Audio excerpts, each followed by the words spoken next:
case briefs, and so much more.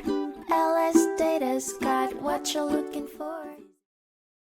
In a noteworthy decision by the Supreme Court of Appeals of Virginia in 2004, the City Council of Danville was found to have acted unlawfully.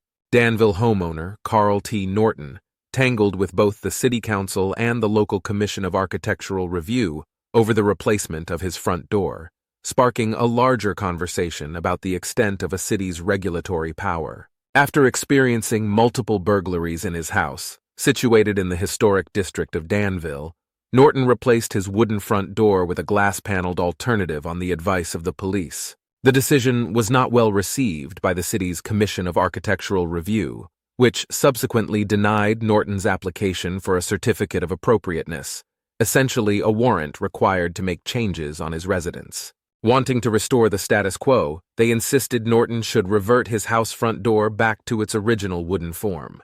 Unwilling to accept their decision, Norton appealed to the Danville City Council but was thwarted once again. Left with no other recourse, he decided to turn to the Circuit Court of the City of Danville, alleging that the Commission and the City Council's actions were unjust. Furthermore, he claimed that the very city ordinance underpinning the Commission's regulatory power was overreaching and should be declared null and void. But the trial court sided with the Council and the Commission.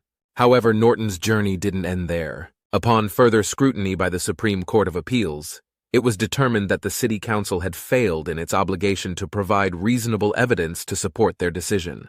The presiding judges concluded that their actions were arbitrary, leading to the verdict that nullified the decision of the trial court. Notably, they dismissed the lower court's oversight of Norton's challenge to the Danville city ordinances, ruling out the issue as a relevant subject of contention in the legal dispute at hand.